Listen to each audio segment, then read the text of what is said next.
Hello, this is a Paint-A-Lot, and today I'll be painting the Mortisan Ossifector. So first off, we'll use some Wraithbone just to go over all the bone areas. I just noticed, well, I knew before that my brush was pretty bad. It looked pretty good, and then when I added some paint onto it and I started adding the paint to the model, the bristles started to spread out and fray. So I'll keep this brush as a kind of a mini dry brush for later use. So forgive me for my terrible brush there. I will replace it later with a nicer brush.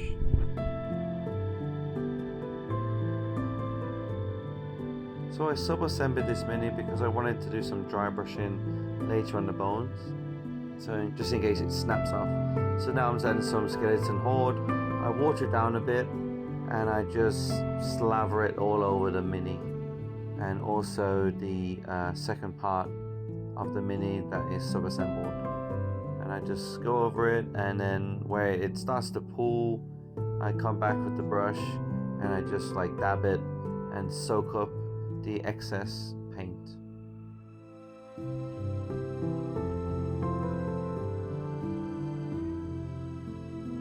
So the first dry brush is with Ubshanti bone, and you see I'm using my horrible brush to dry brush. It's not a bad dry brush. It probably won't last too long, to be honest.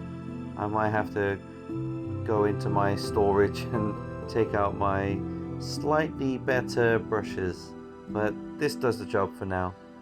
So I just, quickly dry brush the Ubshanti bone all over the bone areas. I try not to make it too thick, and I do it about 2 or 3 times. And now I use the Pallid witch flesh just to brighten it up a bit, and I dry brush the entire model with this as well.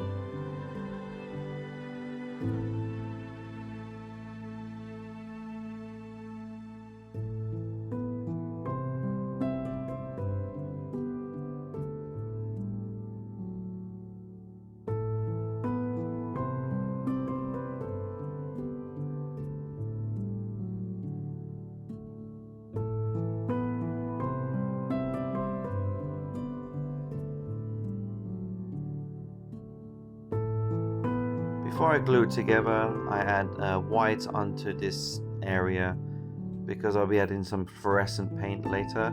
I add Corax white first because it's kind of a nice base color before I add like another brighter white or, as I said, a fluorescent paint. Towards the bone, I water the paint down, so I wash off the paint, and now you can see I'm just spreading the paint into all the cracks. So it's just water on my brush now, basically. And now I add more paint to the brush, and then I paint the rest of it. And then I will add water to the paint if I want to add some gradient or feathering.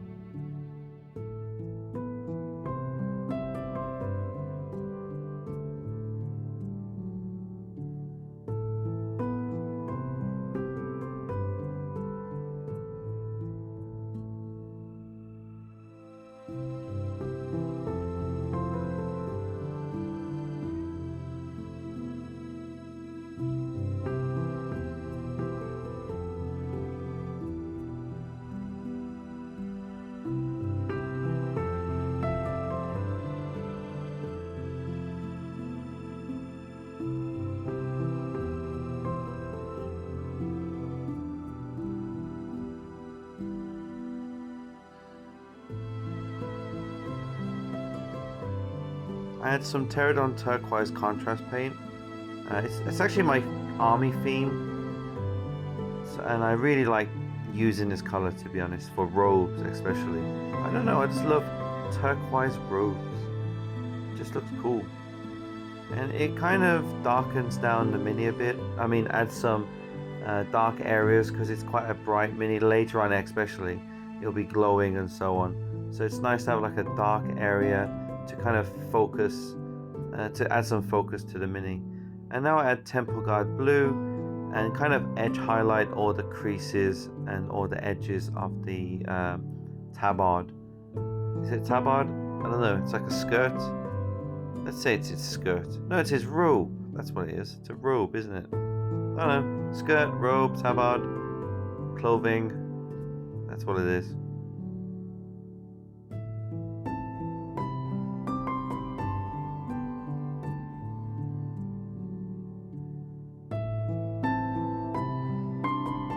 I go over the trim of his armor with Corax white. This is like the best trim ever. Normally I hate painting trim because it's metallics and there's a lot of trim, but I just really love this theme I've chosen for my army, because painting white trim is just so easy, especially with Corax white. And then in the actual armor plates, I'll use decayed. Sorry, I can't say it. Decayed metal from scale 75. You may use like, what's that Citadel paint called? Warplot bronze. You may use that instead. That's fine.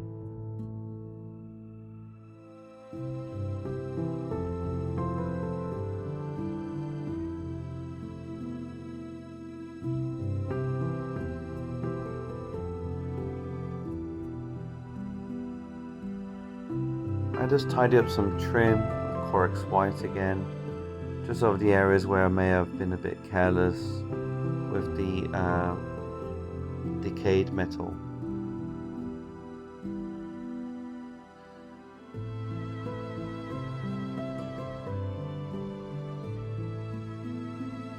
I go over the trim now and the metal parts with non-oil gloss. I use gloss for this one. It looks a bit ugly before I add varnish to it. It's a bit shiny and doesn't look really nice. So I recommend once this model is finished painted, give it a nice flat or even a satin varnish, and it will even out the texture and the finish of the model.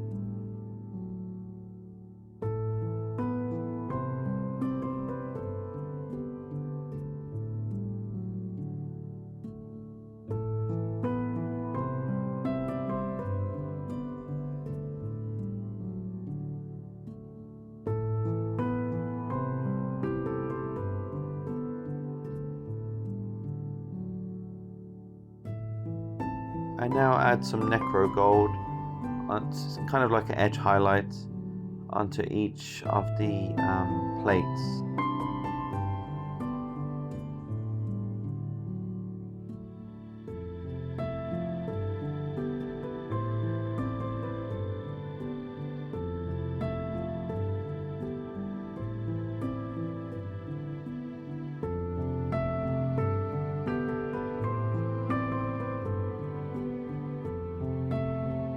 I went back to the robes with a 60 part Pterodon turquoise and 40 part Temper Guard blue, and I just go over it's kind of like a mid-tone, so the Temper Guard blue is the bright parts, and then the Pterodon turquoise is the shadows, the darkest part.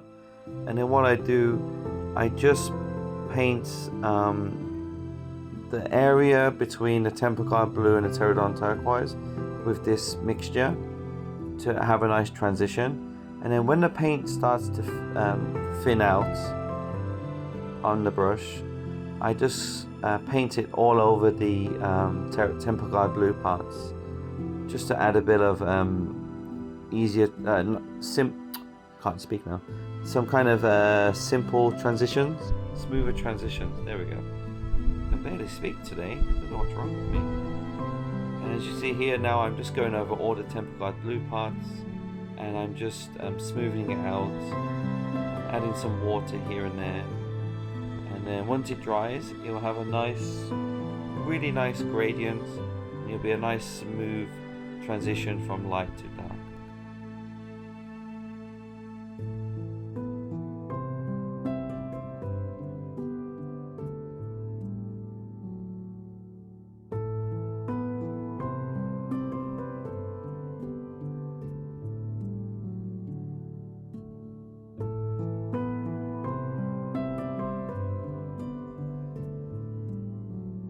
I added some Nihilic Oxide to the crevices of the armor, Just add a bit of character and age to it.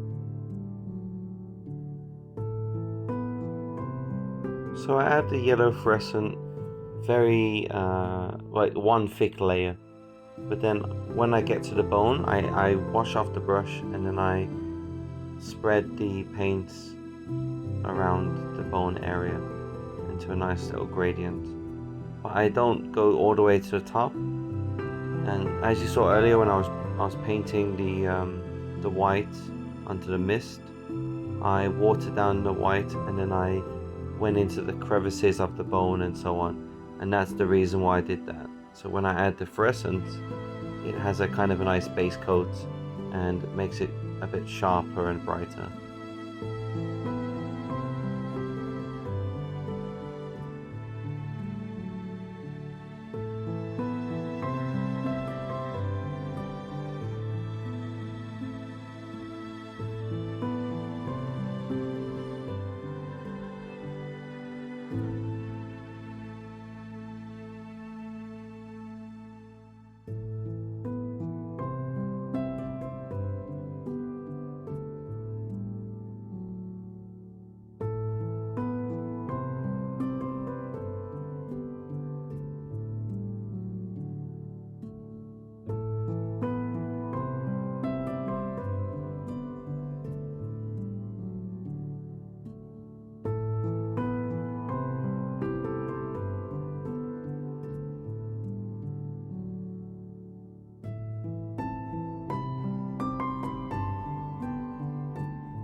I also paint over the sharpest areas of the fabric with the yellow fluorescent, just to pick off some areas of interest and add a bit of dimension to the OSLs as well.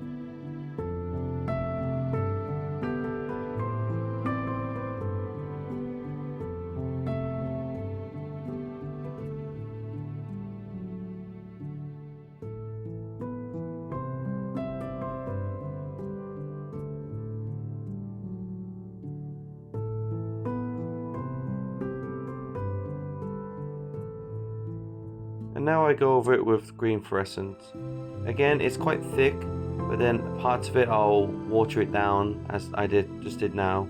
My brush went off the camera and I washed it away with water, and then I just spread it around. Then I dab some more paint on the brush and I just spread it all over the model, over the wisp, the whatever you call it, the magical mist.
Again, I go over the raised areas and the creases with green now. And I also go into the recesses too, but I water it down just to tie it all together.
I also make the paint thicker on the areas that are closest to the magical effect. For example, the fingers, or the tips of the head, the crown, maybe the elbow, the lower part of the back, because that's also closest to the swirling effect, as I'm doing here. It's a bit like dry brushing as well, because there's not too much paint on my brush now. So now I can just feather out the areas where I added a thick glob of paint.